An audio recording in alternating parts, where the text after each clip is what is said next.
com a humanidade como um todo. E Lázaro traz para a gente, o Espírito Lázaro, né, traz para a gente no Evangelho a lei do amor. Então ele diz: o amor resume a doutrina de Jesus toda inteira, visto que esse é o sentimento por excelência. E os sentimentos são os instintos elevados à altura do progresso feito. Em sua origem, o homem só tem instintos. Quando mais avançado e corrompido, só tem sensações. Quando instruído e depurado, tem sentimentos. E o ponto delicado do sentimento é o amor. Não o amor no sentido vulgar do termo, mas esse sol interior que condensa e reúne em seu ardente foco todas as aspirações e todas as revelações sobre-humanas. A lei de amor substitui a personalidade pela fusão dos seres. Extingue as misérias sociais. Ditoso aquele que, ultrapassando a sua humanidade, ama com amplo amor os seus irmãos em sofrimento. Ditoso aquele que ama, pois não conhece a miséria da alma nem a do corpo. Tem ligeiros os pés e vive como que transportado fora de si mesmo. Ai, desculpa, gente. A gente está falando aqui dessa questão do amor, e vocês sabem que o amor é um remédio para as dores da alma, né? Se a gente consegue olhar os nossos maiores conflitos pela lente do amor, a gente consegue, de alguma maneira, não se deixar afetar tanto por aquilo. Estava conversando com uma amiga ainda agora sobre as dificuldades que a gente às vezes enfrenta com algumas limitações dos nossos. E essa era uma questão que eu vinha refletindo essa semana por conta lá da mamãe, né? Que a minha mãe, depois que a minha irmã desencarnou, ela entrou num momento difícil, né? Tá lá na vida e tal, mas tem assim no fundo aquela dificuldade, né, da aceitação do processo todo e da saudade e tal, que vem fazendo com que ela venha, digamos, caindo em qualidade de vida bastante nos últimos anos. E aí é uma coisa, porque ela me pergunta 3 vezes no mesmo dia se eu paguei a conta de luz. Sabe aquela coisa? Você pagou a conta de luz? Paguei, mãe, não sei o que e tal. E aí vamos ao médico para ver, não sei o que, não quer ir ao médico, não quer tomar remédio, não quer. E aí, isso aborrece, né? Isso aborrece. Mas se a gente consegue, nesses contextos, olhar as pessoas e as coisas pela lente do amor, a gente consegue ter uma outra visão, mas uma visão tão mais diferente das coisas. É bem verdade que a gente não consegue sempre, né? Mas a lei do amor tem essa capacidade. A realidade do amor na nossa vida faz com que a gente consiga enxergar as coisas de uma maneira muito diferente daquela cujos olhos enxergam sem essa lente. Então... É por isso que eu acho que é tão importante a meditação, porque ela consegue fazer com que a gente fique mais vigilante, para que nesses momentos que a gente, enfim, tá com essas dificuldades, a gente consegue perceber e aí olhar as situações por outro ângulo, enfim, de repente tomar outras atitudes que a gente teria. Então, aqui Lázaro, ele faz na realidade, né, um resumo da lei de evolução do ser, né, passando, ele começa ali, em sua origem o homem só tem instintos, depois para as sensações e depois para os sentimentos. Ah lá, João. Ai, que prático. Aqui, ó.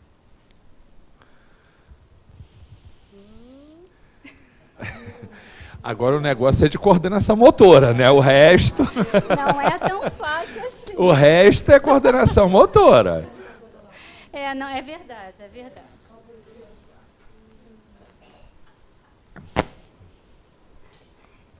Então aqui a gente colocou para vocês um resuminho do processo da evolução do ser.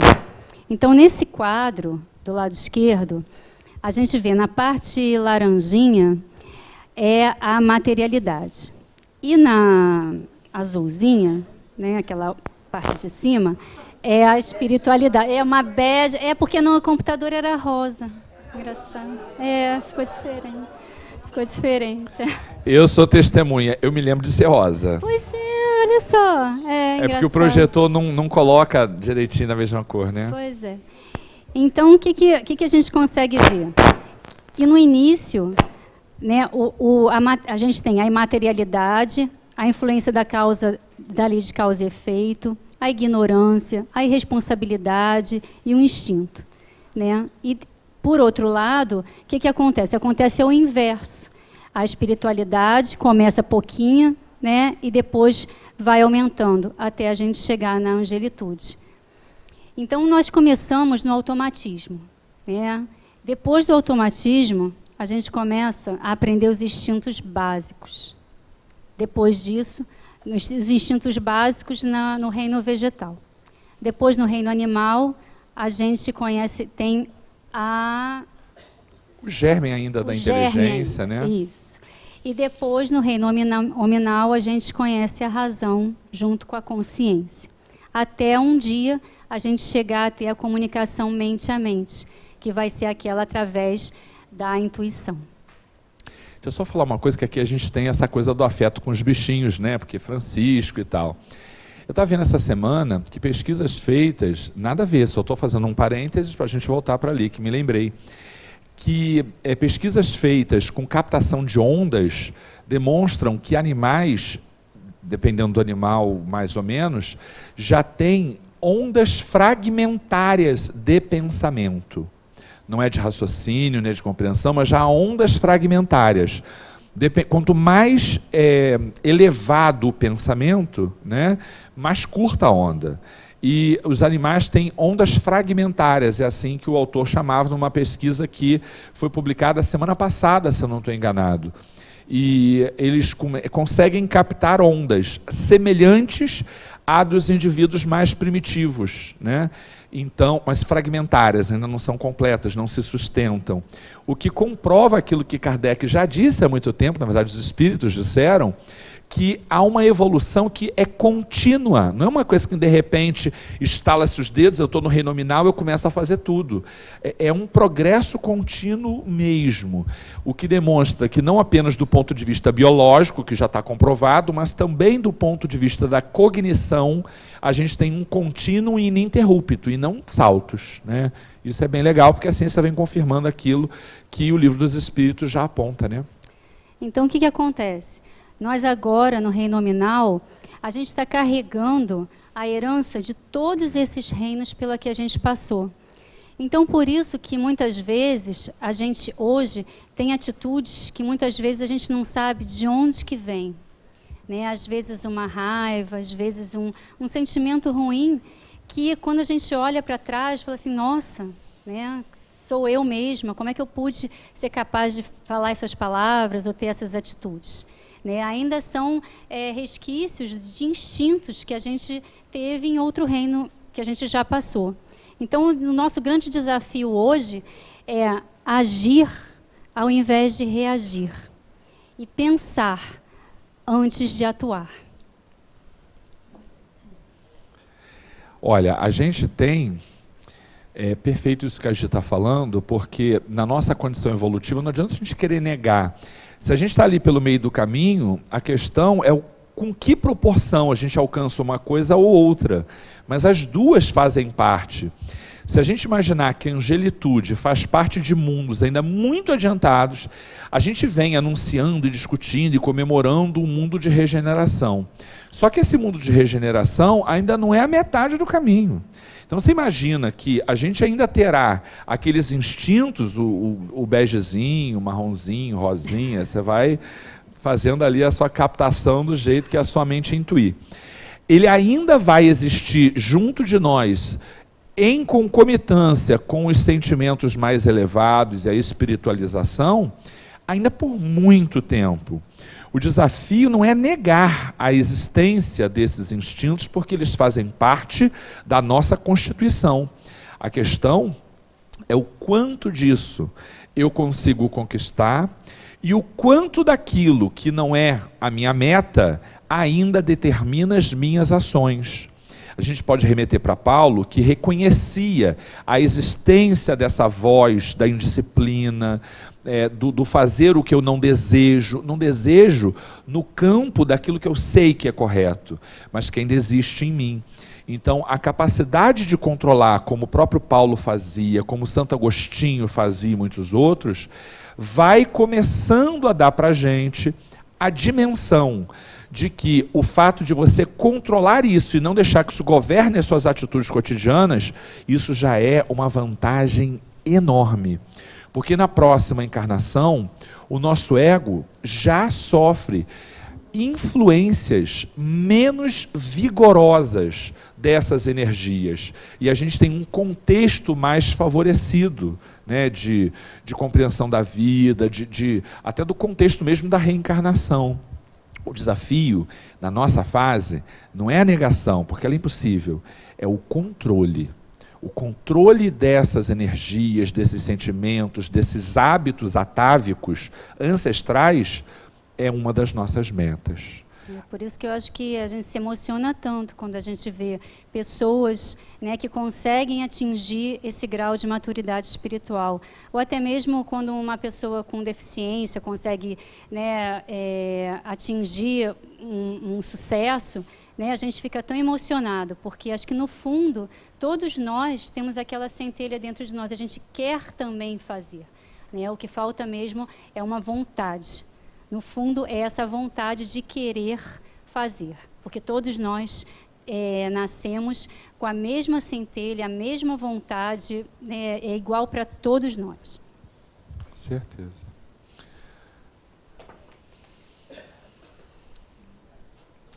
Vamos assistir a um vídeo, porque a gente vai introduzir com o vídeo o tema que a gente vai enfrentar. Só para organizar a mente da gente, nós estamos terminando hoje o módulo dificuldade nos relacionamentos familiares. É aquela coisa amplona, assim, né? Bem ampla, amplíssima. Porque a gente começa a entrar, a partir da aula que vem, em módulos específicos. O próximo será filhos, e a gente vai discutir coisas ligadas a filho, né? E aí serve para o pai e serve para o filho, porque aí tem os dois lados da moeda. Passado isso, a gente vai discutir os relacionamentos conjugais, a gente começa a entrar em coisas específicas. Esse primeiro é o geralzão.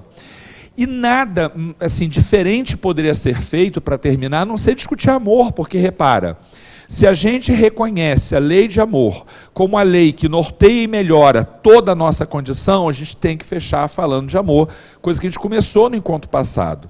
Mas a gente, já que está falando de conflitos, nós vamos discutir especificamente hoje, nesse segundo momento, divórcio. Na medida em que o próprio Evangelho segundo o Espiritismo aponta o fim do casamento como o fim daquela sensação, daquele sentimento do estímulo voltado para o amor.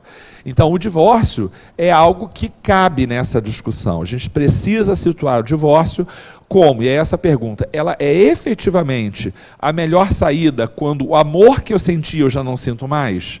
A gente vai tratar disso. Primeiro vamos assistir ao vídeo. E a gente também recebeu várias perguntinhas, foi muito bom.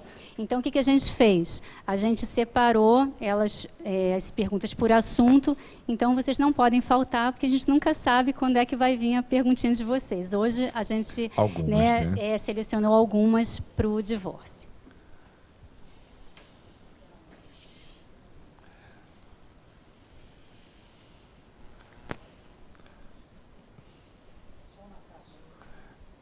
Isso, agora só falta o som.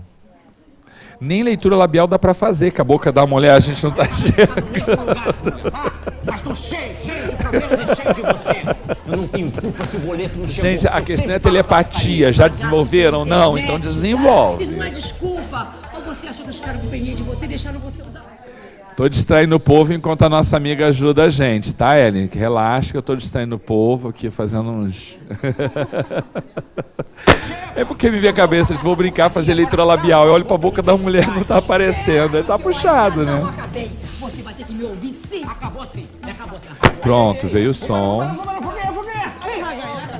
Aí volta e tira a caixinha ali do meio. Chega, não quero mais ouvir sua voz. Ah, não quer ouvir minha Não voz? quero. Agora você vai ouvir. Chega, Júlia. Para, Júlia. Tá bom. Desculpa. Gente, vamos orar pela coisa. Eu não vou mais esquecer de pagar. Quem puxa a prece. Tô com a cabeça cheia de problemas, é isso. Ai, gente, enlouqueço as meninas que estão ali. Vamos aproveitar enquanto a coisa reza. Não olha lá porque senão estão estragar a coisa. Olha pra cá, olha pra cá. Ah, ele vive no mundo Não da preste lua e atenção você lá, não já já consegue vocês vão ver sozinho. o vídeo. Vambora, dá mole pra ele não. Não, ainda tem um negócio do lugar aqui. Tô nervosa. Senão o povo da internet vai dizer que o professor sumiu. Vamos parar. Gente, vamos pensar aqui numa coisa enquanto ela está arrumando ali. Desse jeito. Uma coisa muito recorrente que a gente tem escutado. Uma coisa muito recorrente que a gente tem escutado são os conflitos com relação à opção por separar ou não separar. Essa é uma coisa que a gente tem escutado demais. Eu fiquei buscando nessa reflexão. Bom, a gente tem coisas importantes em Emmanuel, a gente tem coisas importantes no Evangelho segundo o Espiritismo, mas fiquei pensando sobre algumas situações muito específicas, porque o contexto que algumas pessoas vivem, contexto doméstico, é muito difícil. Qualquer resposta que pense em tese essa discussão desconsidera certos contextos que algumas pessoas vivem. A gente, nessa coisa de receber as perguntas, gostei bastante, porque algumas reflexões nos levaram a ter mais clareza das questões que efetivamente trazem alguns de vocês aqui. E você imagina, por exemplo, apenas para ilustrar, porque são muitas as situações, porque essa é uma realidade muito do nosso lugar, né, da Barra e tal. A gente vive momentos difíceis em termos de economia, né, de dinheiro, de tal. E havia essa semana, por exemplo, que as vagas abertas nos últimos 2 anos em shopping, mais da metade delas já estão fechadas. Então, a gente vive um momento difícil de dinheiro. E nós estamos geograficamente localizados em um lugar de um pouco mais de margem nessa discussão, porque nós temos aqui um público-alvo que tem um poder econômico, né, mais confortável do que a realidade que a gente vive num país, de uma forma geral. E essa questão da crise coloca a gente, aqueles que precisam se preocupar com isso, porque o pobre, muito pobre, não se preocupa porque também nunca teve nada, né? É difícil fazer humor negro, mas a questão é a seguinte: a criatura deu enchente, não sei o quê, blá, blá, perdeu tudo, que não tinha nada, perdeu o quê, né? Então, assim, quando a criatura não tem muito o que perder, ela não se preocupa tanto com crise econômica, porque já foi escasso sempre, né?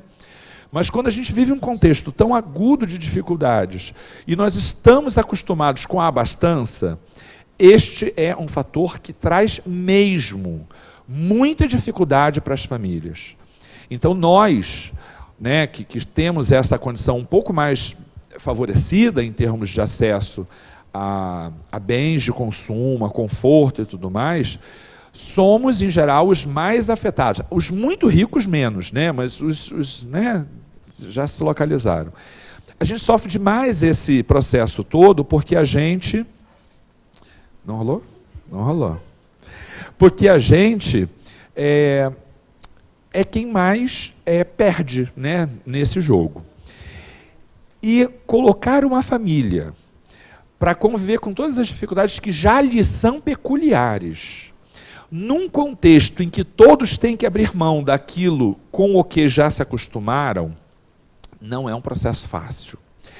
E em especial se essa família veio construindo a sua realidade, sem se preocupar com o controle mínimo das coisas que constituem os seus hábitos, isso, somado a contexto de dificuldade e tudo mais, é uma combinação muito difícil de lidar. E, em geral, os provedores dessa família, que têm dentro de si a consciência de que a sua presença é escassa, de que a sua atuação é falha, e vem todas aquelas culpas ligadas à ausência, mas o conforto familiar traz um pouco de harmonia para dentro de si, porque ele pelo menos tem a consciência de que favoreceu conforto para essa família. E quando isso, que era o pilar da sua consciência, do equilíbrio dessa consciência, ou quase isso, começa a ficar ameaçado, isso gera problemas importantes para o equilíbrio deste indivíduo. E ele, ao invés de aproveitar o contexto para se reconhecer como alguém que precisa valorizar o espiritual e não apenas o material, porque o material é transitório dentro da mesma vida, porque a gente perde, a gente ganha, quanto também de uma vida para outra, a gente pode numa vida ter e na outra não ter. Então, se ele não aproveita isso para perceber a relevância do transcendental, o que acaba acontecendo? Ele faz o movimento contrário. Ele supervaloriza o material e passa a trazer aqueles conflitos, aquelas mazelas que fazem parte do seu ambiente de trabalho, porque agora está conturbado, para dentro de casa. E isso, para pessoas que já vêm fazendo essa busca, torna a convivência muito difícil, quase insustentável. Porque você que busca, que recebe orientação e tal, diz, mas meu Deus, a criatura não enxerga que isso não é relevante, não enxerga que isso não enxerga que... E aí a gente pode trazer isso para qualquer outro contexto, para a doença, para os valores diferentes. E a gente, como é que a criatura não enxerga que isso daqui não é relevante, ou que não é desse jeito, é daquele? E aí vem de verdade bater forte na nossa porta a discussão do, gente, será que vale a pena mentar com essa pessoa? Será que é isso que eu quero para a minha vida? Será que vale a pena? Aí o espírita começa a ficar num conflito, né? Porque ele diz assim, porque tem a questão kármica. Aí você pergunta, será que é para eu ficar com essa pessoa porque eu devo, ou tenho que ajudar, ou isso e aquilo? Ou será que eu não estou preso a essa pessoa quando a minha felicidade está em outro lugar? E aí começam, não tem essas coisas? E é difícil demais resolver esse negócio. Já que a gente decidiu, a gente começa, continua ali. Meu Deus, eu vou desencarnar ainda aqui de susto. Viu? Combinei com ela, a gente continua, senão aí não vai dar tempo Tá. da gente fazer. Aí se ela conseguir... No final a gente vê, sem problema. Já está ali, estou pensando o que a gente vai fazer, já está ali. É como é devagar, gente, desculpa, tá? Então, olha só, conflitos familiares. Em relação a essas pessoas que são casadas e estão ligadas ou apaixonadas a outras pessoas, e aí tem um dado que é diferente desse que eu acabei de falar, que é a pessoa ter uma ligação efetiva com alguém que não é o cônjuge, não é o companheiro e aquela coisa toda. O que também pode acontecer, né? Você está numa relação, o que não quer dizer que haja por conta de traição nem nada disso, mas a pessoa começa a nutrir dentro de si um sentimento de afeto por um outro alguém. Bom, não é possível estar casado com a pessoa errada e, na verdade, a outra pessoa, aquela com quem você sonha, e que tanto lhe faz querer deixar esse casamento, não é de fato a pessoa certa para você? Será que eu não me equivoquei lá atrás, me antecipando, e a pessoa que estava reservada para mim, do ponto de vista, né, desses relacionamentos afetivos, ela aparece depois? A gente estava falando, não sei se você vai lembrar uma vez, algumas semanas, que parece uma coisa, às vezes todo mundo enxerga que a criatura não serve para você. Todo mundo te fala. E você não enxerga. E aí a gente passa anos namorando, noivando, não sei o quê, super apaixonado. Todo mundo diz, mas minha filha pensa 3 vezes, 4, 5. O pai pergunta, minha filha, você não pensa que... O irmão diz, que esse cara... A mãe da criatura diz assim, tu não conhece o fulano. Menina, todo mundo enxerga, só você que diz que não, que esse povo não quer a tua felicidade, que todo mundo conspira contra você. Aí casa, parece um negócio, casou, enxergou. Não é isso, menina, assim, tá na mesma casa, não sei o que acontece, mas botou na mesma casa, o negócio aparece. Gente, como é que eu não tinha visto isso? Todo mundo me falou. Né, Gi? Aí tem um autor que diz assim, eu não sei se é verdade ou se é mentira, mas tem um autor que diz assim... Quer desabafar, não, né? Não, já desabafei na outra. Foi, é verdade. Pois é. Aí tem um autor que vai dizer assim... A espiritualidade trabalha para que você não enxergue e possa cumprir a prova. Só pode ser, porque não é um negócio assim normal, né? Alguém bota um véu para você não enxergar direito. Não é possível. Eu acho que você enxerga. Mas você fala exatamente esse véu. Também não conta, né? Se a mãe fala, o filho não vai aceitar nunca. Vai começar a falar mal do namorado, é ruim. Vai casar também. Eu já vi isso. A minha sogra falou assim, olha, minha filha é ótima. Mas ela é teimosa, hein? Tô te avisando que ela não é fácil, ela é teimosa. A tua sogra? A minha sogra falou isso da minha mulher. Ela é teimosa. Eu digo, mas eu já percebi, né? Isso eu já percebi. Tem mais alguma coisa? Diz logo, né? Isso eu já percebi. Tem mais alguma coisa? Ninguém, é isso que eu ia te dizer agora, todos temos dificuldades, né? Se você esperar que a pessoa não tenha defeitos, você está vivendo num mundo de fantasias, não é? O difícil é realmente saber esse time do até onde vai a minha prova, porque a espiritualidade dá conta de que as provas não são cumpridas ao longo de uma encarnação inteira. Pode ser que lá pelo meio da história você já tenha sanado as tuas provas, né? Já tenha dado conta das provas, já tenha espiado o que tinha que espiar, e vida que segue, né? Mas, às vezes, o que nos move para entender que essa prova já terminou, que a expiação já foi concluída, é muito mais a nossa preguiça e a nossa negação do que propriamente a compreensão clara de até onde vão os limites dessas coisas. O que eu quero te dizer é que ninguém, nem em atendimento fraterno, nem em consulta, nem em psicografia, nem em lugar nenhum vai te dizer quando isso terminou, ou quando ainda não terminou. Porque o exercício de compreensão de si mesmo e do outro é o que a gente precisa desenvolver.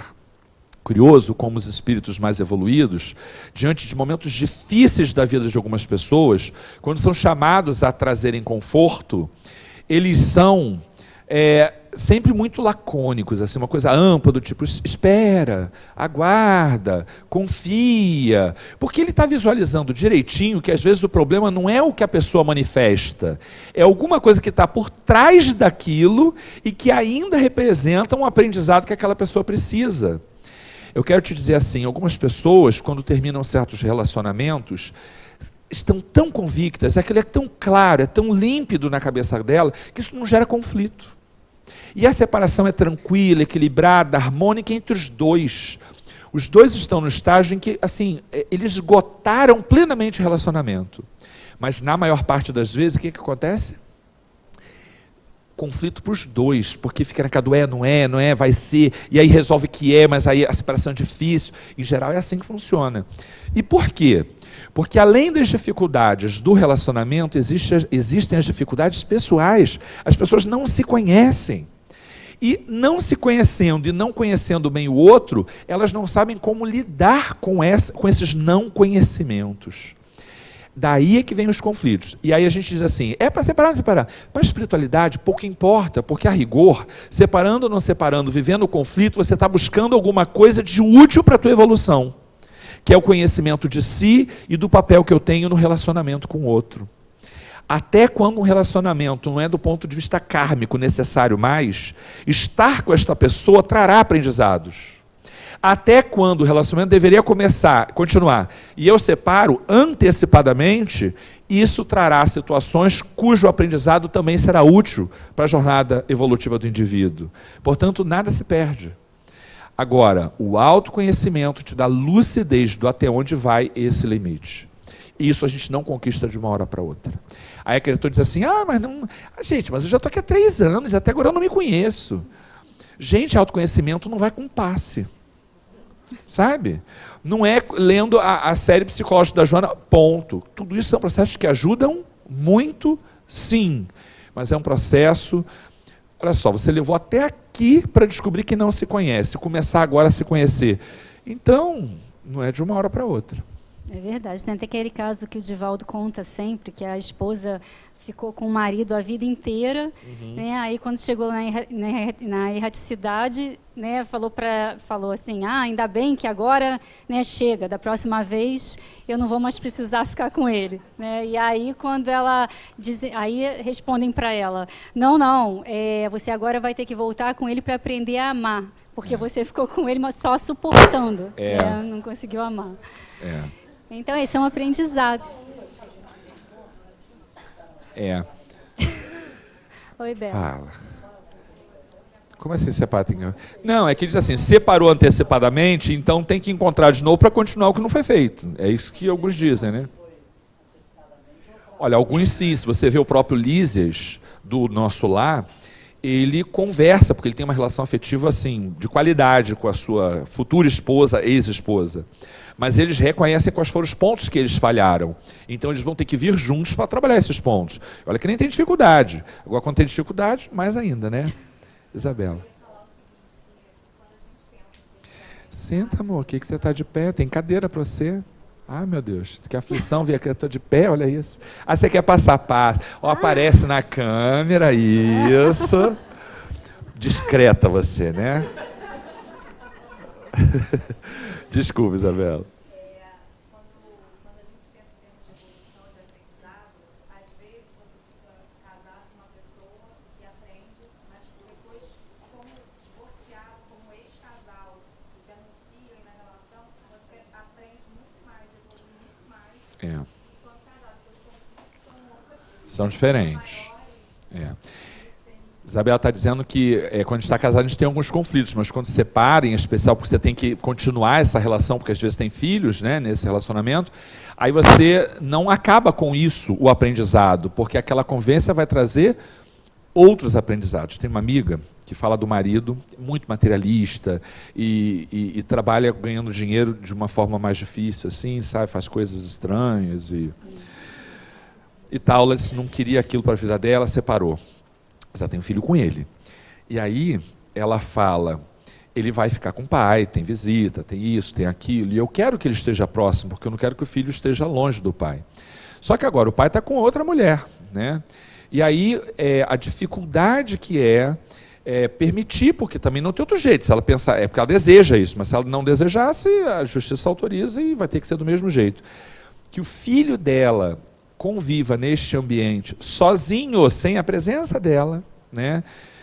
Com um pai que ganha vida de forma, né, desequilibrada e que busca por afinidade mulheres cujos valores são muito diferentes dos que ela confia. Isto é um aprendizado também, porque lidar com isso é muito difícil. Não fazer disso um jogo para jogar a criança contra o pai e tal. Gente, isso é um aprendizado mesmo depois. Rapidinho.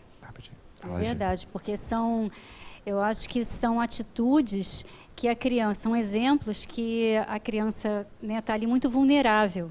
Né? Então a gente não sabe nunca o que a criança vai captar, se é a parte boa, né, ou a parte ruim.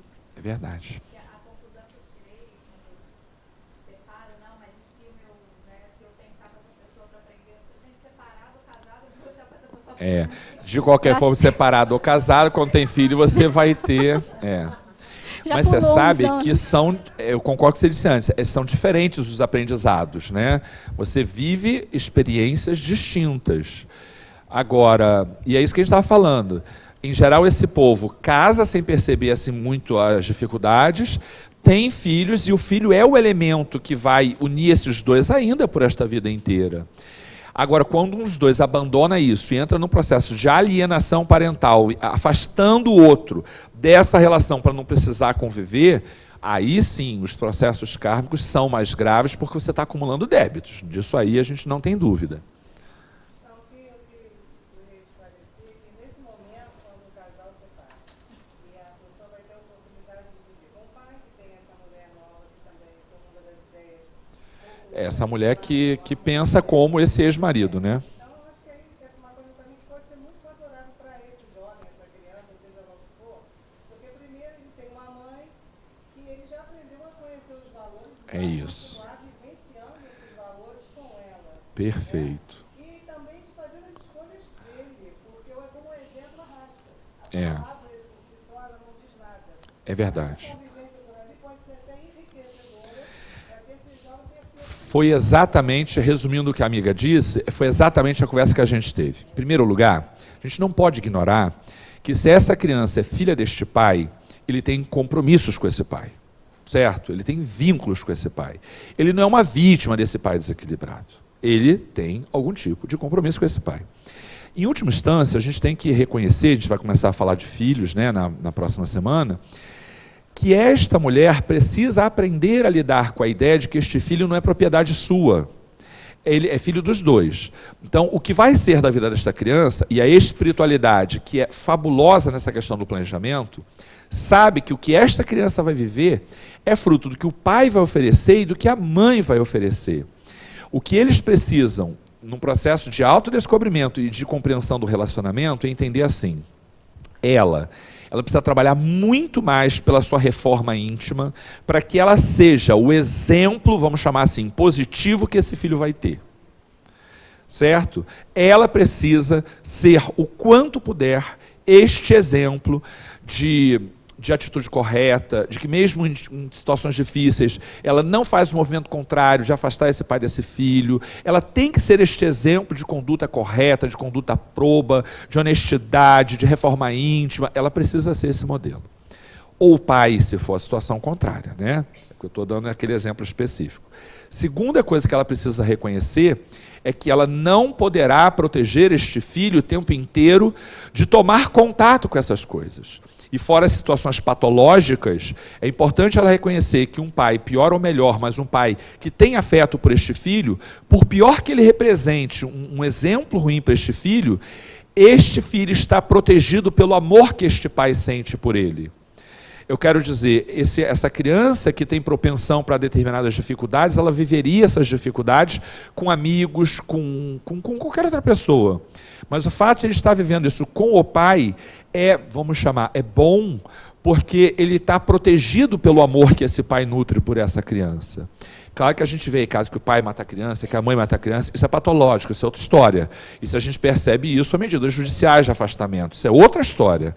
Mas numa situação normal, ela vai aprender, a criança vai aprender e este homem vai aprender. Então a gente tem que entender que o contexto, às vezes, era para ser este. Às vezes este filho nesta condição e esse casal, ou este casal nessa condição, é a condição evolutiva que eles precisam conhecer. Então é fazer esse trabalho de acalmar o coração diante dos conflitos. Porque senão a gente supervaloriza essas coisas e a gente perde a mão. Porque a gente olha para a criança como criança, né, e não como um espírito. Então, de repente, é isso que você falou mesmo. Ela está ali para ensinar essa questão moral ao pai. Né, e todo aquele exemplo que a mãe dá vai só contribuir para isso. Eu vi uma situação que eu prefiro não comentar, porque isso induz normalmente a um equívoco de interpretação. Mas eu vou ser claro e peço a vocês que prestem atenção nessa questão. Houve um casamento desfeito, né, com filho e tal, e a gente, numa mensagem mediúnica, teve a orientação de que aquela situação difícil, não sei o quê, na verdade, aquele filho tinha sido responsável pela discórdia entre aquelas duas pessoas numa outra encarnação, e ele assumiu a responsabilidade no plano espiritual de ser o elemento, digamos, que vai conjugar, que vai tentar conciliar esses dois a quem ele vinha separando já há algum tempo. Eu não gosto muito de contar essa história porque o indivíduo começa a projetar, o indivíduo em desequilíbrio, começa a projetar no filho aquele que vai solucionar o problema que é dos pais. Isso não existe. Isso não existe. Isso contextualmente pode acontecer, mas são contextos, repito, muito específicos. Em geral, é o adulto que vem com a necessidade de orientar e tutelar os interesses da criança. Por isso nós nascemos pais e eles filhos ou vice-versa. Né? O que eu quero dizer é que todos os contextos são aproveitáveis do ponto de vista evolutivo. Todos. E a gente precisa ter essa compreensão.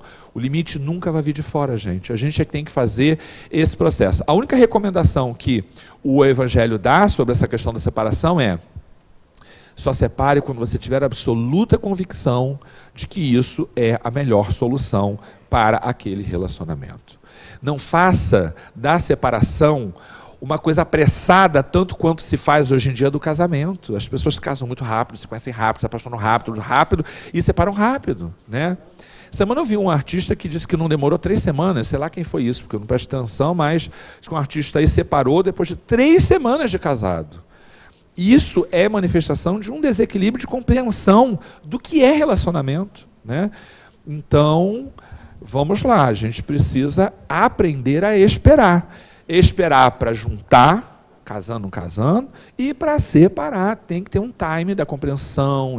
Né? Deixa a espiritualidade também atuar sobre nós, deixa a nossa consciência atuar sobre nós. Vamos devagar. É para lá, Passa um para a gente aí, Ellen, por favor. A Ellen não está ali. A Ellen não está. Tá ali sim. É que a televisão esconde ela. Tá não. Tá, tô vendo ela ali. E agora Obrigado. sumiu tudo. Passa uma setinha aí. Vamos lá, aproveitar que a coisa ainda está rolando. Vocês querem aproveitar para perguntar? Que a gente hoje tinha que fazer prece para o arquivo, né? O arquivo hoje não está dando trabalho a Ellen, tadinha. Ele está te dando trabalho hoje, né, Ellen? Ele hoje está te dando trabalho. Fala, querida. E você sabe, harmonizar, né? Eu sou dessa opinião. A gente deve tentar conciliar sempre. Sempre conciliar. O que não significa ser conivente. Repara, se você separa porque o contexto era um contexto com o qual você não concordava, você não vai fazer aquilo com aquela pessoa, né? Mas é harmonizar. Exatamente. É essa harmonia. Harmonizar só para as pessoas não confundirem, harmonizar com ser conivente. Eu não vou fazer junto aquilo de que eu discordo, mas estar junto, tolerando, aceitando. E não vamos nos esquecer, gente, pensamento é um negócio que é mais real do que a gente possa imaginar. A física demonstra isso e tal, pelas ondas que eu estava falando, que hoje são medidas, a qualidade do pensamento pelas ondas. Mas não é só isso, não. É porque a gente gera uma psicosfera de atrair ou de promover repulsa muito maior do que a gente imagina. Existe um trabalho que o livro se chama Teoria da Mediunidade, e o autor, Zalmino Zimmermann. Este livro traz um capítulo que traz uma experiência, fala de uma experiência de um autor, não lembro o nome do cientista, mas o Zimmermann conta que é um cientista, na verdade, não é religioso, né? A experiência que ele narra é científica mesmo, de laboratório. Ele discute ou estuda, enfim, a telepatia. E ele vai mostrar uma experiência que é assim: ele, como professor de uma universidade, receberia uma pesquisadora que vinha de um outro lugar da Europa de trem. E aí ele recebe essa pessoa, ele sai de casa para receber essa pessoa, ele vai para a estação de trem para ciceroneá-la, e chegando até lá nessa estação, ele não lembra qual era o horário do trem. Gente, é isso, é aquilo, qual é o horário? E fica naquela dúvida. Então, ele que estuda telepatia, ele resolve fazer uma experiência. Ele não a conhece, não a conhecia até então. Ele se concentra e projeta para ela alguém cuja imagem ele sequer conhece, mas pelo nome, né, ele cita o nome dela e faz uma pergunta bem objetiva. Eu estou aqui para recepcioná-la, eu sou fulano de tal, a que horas você chega? E ele tem, como pensamento, uma ideia de que X horário, vem lá um horário. E aí ele começa a tentar estabelecer conexão telepática com ela para ver, quando ela chegar, se aquelas informações conferem ou se elas não conferem. Ela dá um horário, e naquele horário o trem não chega. Então ele começa a pensar, será que então foi coisa da minha cabeça, né? Porque afinal de contas, lá chega na hora, né? Não chegou o trem. E aí ele entra de novo em contato com ela, telepaticamente, perguntando, você chegaria a tal hora realmente? Não chegou por quê? Ou então qual é o horário? E aí ele intui que houve um problema com o trem 2 estações antes. Quando ela chega, recebe, identifica e tal, ele pergunta qual é o horário que estava previsto para chegar o trem? Tal horário, rigorosamente o que a mente dele havia captado. Ele diz, mas não chegou por quê? Porque nós tivemos um problema, que eu não sei qual é, na estação tal. Exatamente como ele tinha captado telepaticamente. Sabe quando você briga com alguém? Era isso que o vídeo ia mostrar para vocês. O vídeo mostra 2 coisas na minha compreensão rasa. Primeiro a interferência dos obsessores, que podem estar colocando na sua boca palavras que são estimuladas. Isso é uma coisa. Segunda sabe quando você discute com alguém que a discussão começa antes da briga e continua depois da briga? Sabe quando discutiu, a pessoa te disse uma coisa que você não respondeu à altura, você fica pensando, gente, que raiva de naquela hora eu não conseguir dizer tal coisa. Eu devia ter dito isso, eu devia ter falado, eu devia ter feito, porque se ele vier me dizer isso de novo, eu vou fazer isso, eu vou fazer aquilo. Não tem essa coisa do depois? Nunca vem na hora, né? Só depois. Oi? Aí eu escrevi, gente, aí a gente fica pensando, gente, eu devia ter falado. Você está falando. Porque telepaticamente você está projetando para outra pessoa toda essa raiva e toda essa mensagem. E é engraçado quando você sai da discussão, a pessoa fica ainda digerindo as coisas, né? E imaginando que ele te diria como... Muitas vezes não é imaginação. O Zimmermann tem neste capítulo evidências de que essas discussões mentais existem. E algumas brigas são feias porque a pessoa já chega predisposta por toda a discussão que foi prévia ao encontro.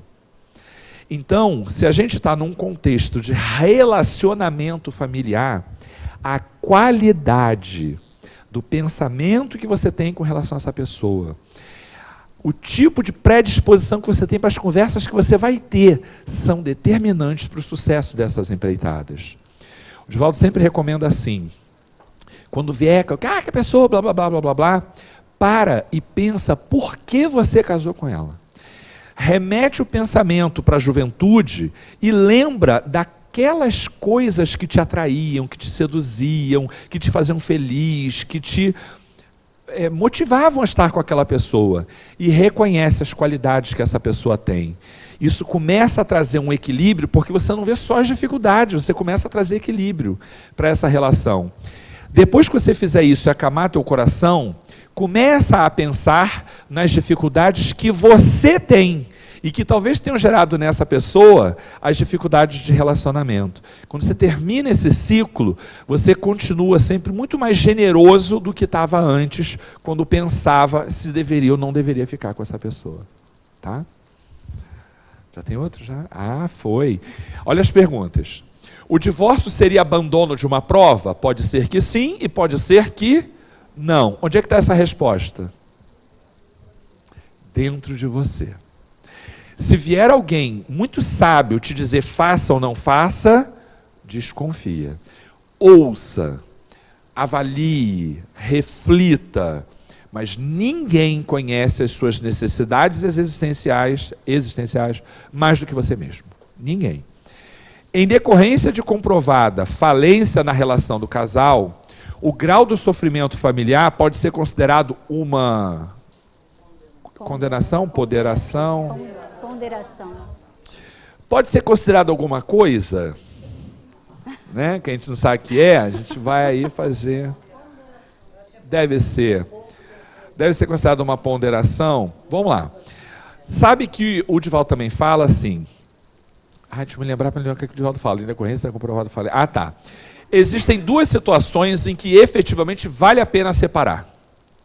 Primeiro, quando há violência física entre os dois. Essa é uma hipótese que ninguém deve dar continuidade. Por quê? Alguém está falindo nesse relacionamento e você não precisa oferecer em expiação o próprio corpo e a sua saúde, ainda que seja para cumprir prova. Ninguém precisa fazer isso. Se há violência física, vale a pena pensar na separação. Tá? Segunda situação que a gente pode fazer valer a pena também é quando o abatimento que aquele relacionamento causa em você é tão grande, que você começa a perder aquelas coisas boas, aquelas qualidades que você traz consigo. É quando a pessoa entra em processos depressivos agudos, é quando a pessoa começa a ter dificuldade em lidar com a própria vida, querer se suicidar para poder fugir da relação. Então, o adoecimento e as consequências que virão com, por exemplo, o suicídio são tão mais graves do que fugir de uma prova no relacionamento conjugal, que é melhor separar. É melhor separar. Mas são casos mais agudos, e a gente vai concordar que não é a situação da maioria de nós. A maioria de nós tem dificuldade de convivência. É de convivência a dificuldade. E aí, a gente pode remeter, por exemplo, para Joana. Joana não viveu exatamente esse conflito, gente. Quando Joana de Cusa vivia com aquele homem que vivia da política, com todas as mazelas próprias daquele tempo, e ela, naquela coisa do separa ou não separa, ela vai para Jesus, o que Jesus diz para ela? Volta e resolve. Mas Jesus é profundo conhecedor da alma humana e ele sabia que Joana de Ângeles, Joana de Cusa, tinha resistências internas para conviver com aquele homem e não se deixar afetar pelas dificuldades dele. Não é à toa que desde antes e inclusive depois daquilo, aliás, mesmo depois da morte dele, o que Joana fazia? Dava exemplo cotidiano de boa conduta, humildade e blá blá blá. Então ela tinha elementos internos que davam a ela condições de viver bem aquela prova naquele casamento. Eu acho que é aquela maturidade espiritual, né? Rapidinho. Sim. A moral, emocional, psicológica, espiritual. Vamos falar disso. Mas eu acho que é aquela maturidade espiritual que a gente estava falando. Né? Porque você vê, imagina, se Jesus, ou você segue Jesus ou volta, né, para aquele traste, né? Imagina.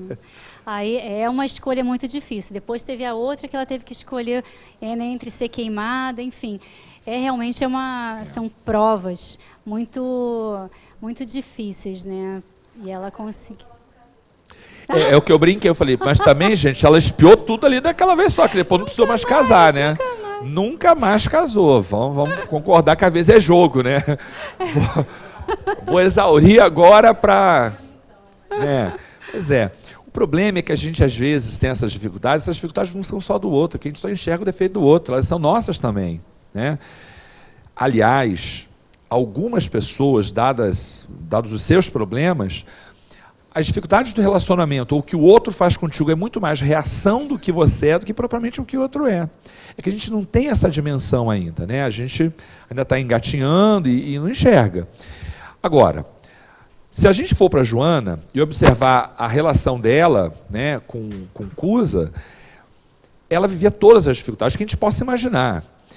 A ambiência, né, espiritual da casa dela devia ser algo nada fácil de se conviver. Mas o espiritismo e a física já revelam para a gente que um indivíduo equilibrado, efetivamente equilibrado dentro de um lar, traz luz efetiva e ele influencia positivamente todos os outros, e não o contrário. Se a gente ainda sente muito essas interferências nocivas dos nossos, aqueles que convivem conosco, é porque nós próprios ainda somos frágeis na nossa capacidade de enfrentamento dessas dificuldades.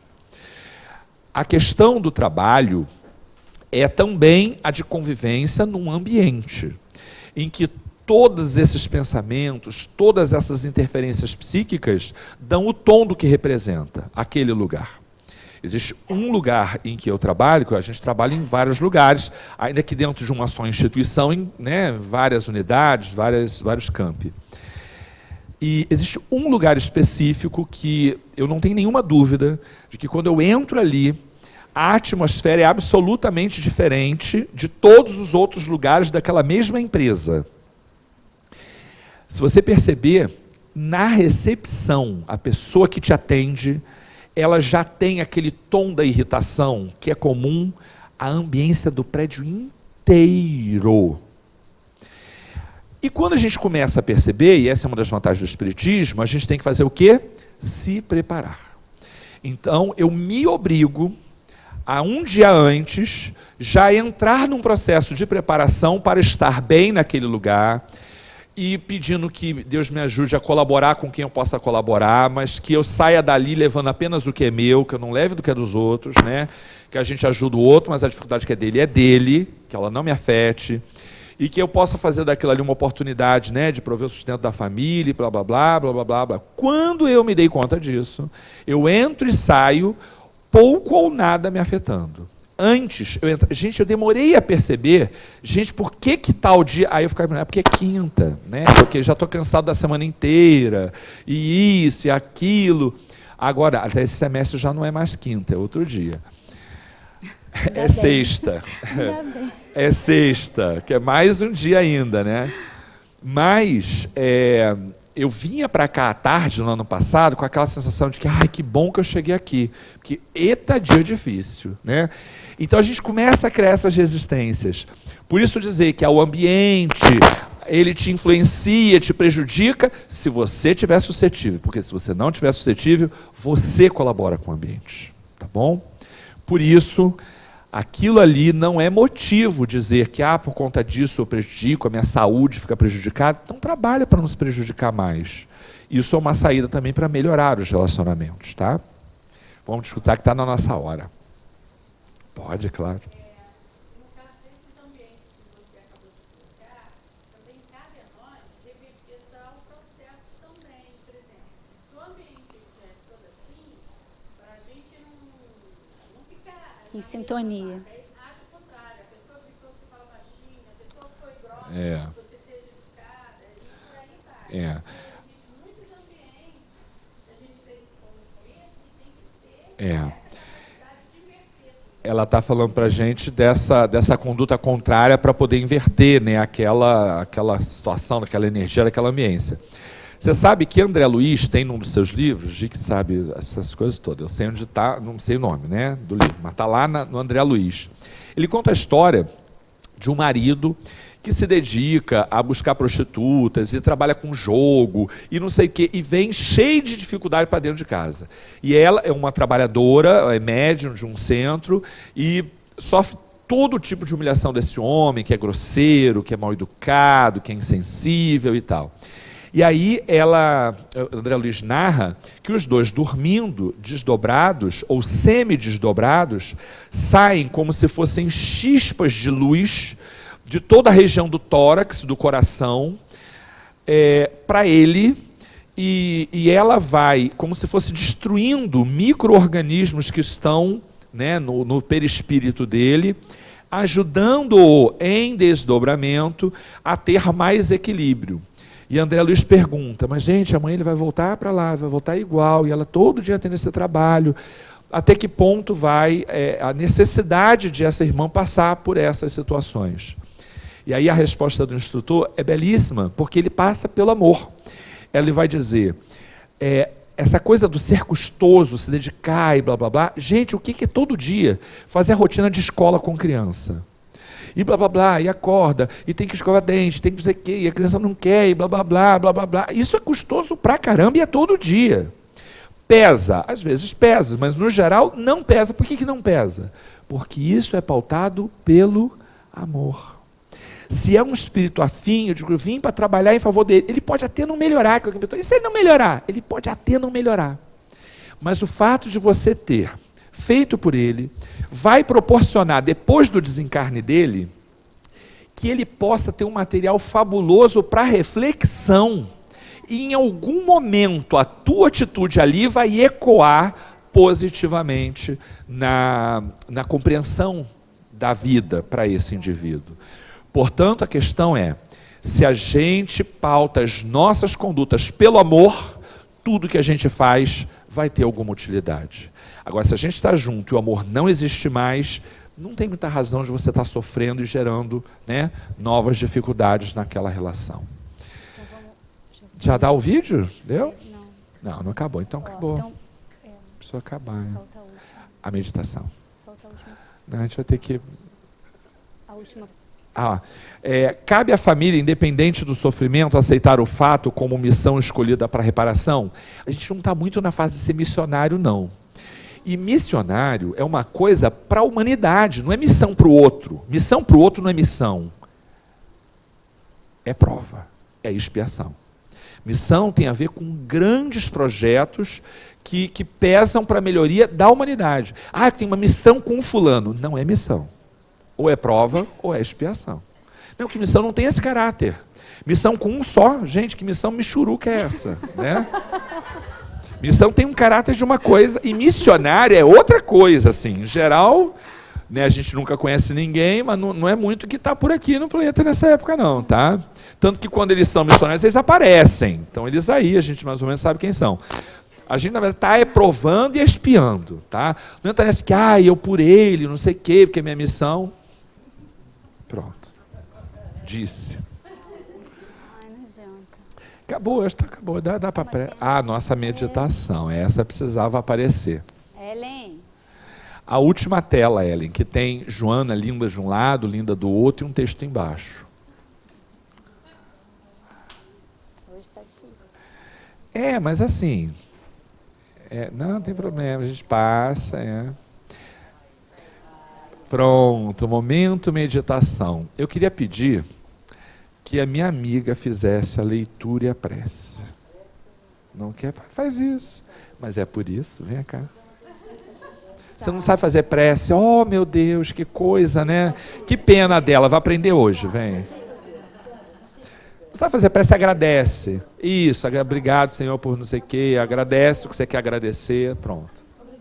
Vem cá primeiro, para o povo te ver. Não, vem cá. Tá, eu vou fazer. Tá, eu vou fazendo assim. Eu vou fazendo assim, tá? Para. Não é passe, não. Eu não quero passe, não. Dê pra gente, amiga. As ambições mal conduzidas, isso aqui não funciona, não.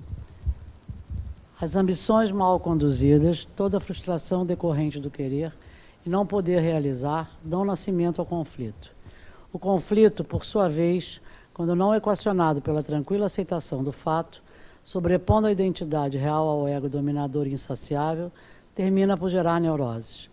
Estas, sustentadas pela insatisfação, transmudam-se em paranoia de catastróficos resultados na personalidade. Joana de Ângeles. Ok. Olha só a Agora eu vou prece. fazer pé. Vamos embora. Vamos junto. Ai, Nelson. Gente, alguém não vai Vai, fazer eu repito prece. com você. Vai, você fala, eu Então não repito. precisa, então eu faço. Então faz. Mestre Jesus, amigo querido, e que nos concede a oportunidade deste amor incondicional. Rogamos que a Tua presença se faça sentir e ecoar nos nossos corações, na medida em que a Tua presença possa se fazer sentida, que em tempos difíceis consigamos aprimorar a nossa capacidade de sentir, de intuir e de perceber o que a espiritualidade amiga há tanto tempo nos vem oferecendo.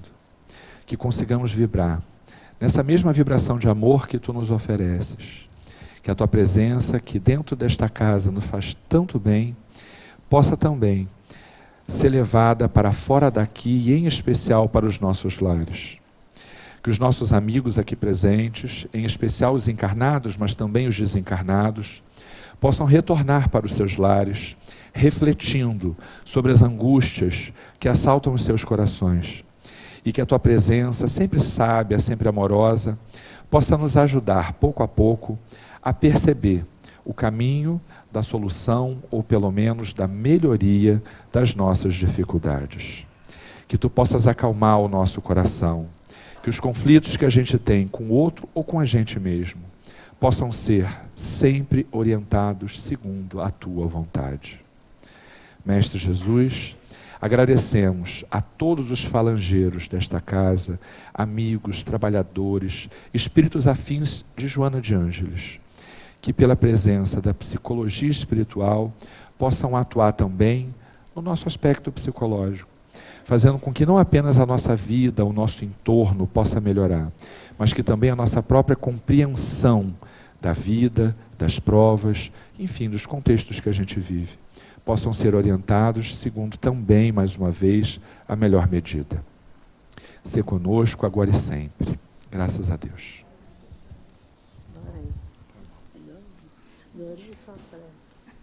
Chorei. Eu